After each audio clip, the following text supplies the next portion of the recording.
everybody! Mega mega love shoutout po sa inyong lahat at welcome po sa aming channel ni Jap 1621. So, maraming salamat guys sa lahat ng mga nagmamahal at nagsusupport dito sa amin ni Jap.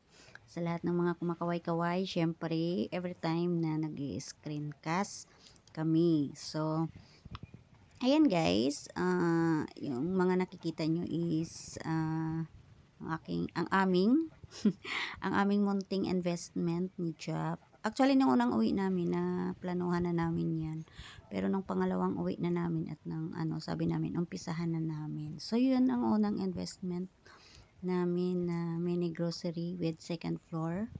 Kasi para pagka, yun, medyo gabi na at pagod, hindi na kami pwedeng umuwi doon sa bahay namin sa baba. Kasi may bahay kami din doon. May sarili din kaming bahay doon sa baba. So, yan, bali yung aming pahingaan lang. Pang extra na, yan, pagka napapagod, lalo na pagka yung, papahinga. Pwede ka matulog doon sa taas. Yun, welcome na welcome ang lahat dyan.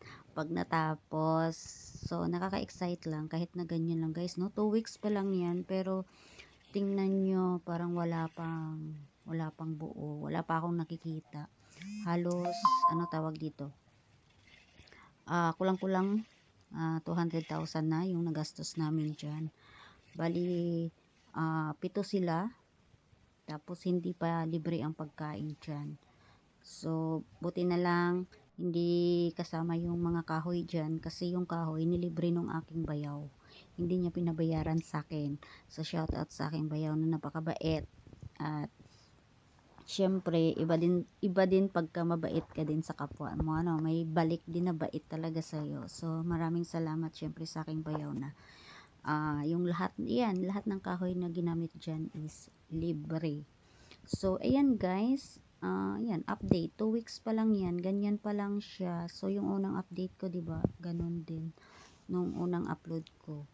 So, sana matapos na yan. At dyan, may forever sa ni Jap na dyan. Kasi, yung pangalan ng aming mini grocery is ni Jap Mini Grocery. Yan, nakaka-excite lang kahit na ganyan pa lang siya, no?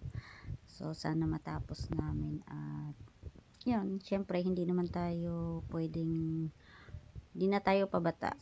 Tumatanda na talaga tayo at parang, yun, ready na for good kahit anong oras, 'di ba? So, sana matapos kaagad namin at may panggastos pa na sunod-sunod ba? Kasi grabe, no, ang mahal ng materyales. Akalain mo yan sa kulang-kulang 200, pero ganyan pa lang siya. Parang wala ka pang, nakaka-stress. Sabi nga nila, pag gusto mong ma-stress, magpagawa ka ng kahit na ano. So, totoo. Grabe yung stress namin dyan. Kasi, ganyan pa lang siya, oh. Tapos, sa sahod sa manggagawa, no? Ang laki-laki talaga. Kasi pito sila. Pero sana matapos din kaagad. Kahit hindi siya matapos sa baba muna. Basta, yung plano namin ni Jop, mapatapos yung sa taas. So, yan lang guys. Maraming salamat sa pag-watch. At update ulit. Next Saturday, once a week, mag-update tayo dito. At ito yung aming kauna-unahan na investment. Ito yung ni Jap Mini Grocery. So, abang-abangan nyo guys kung ano yung resulta. Bye everybody. Thank you so much.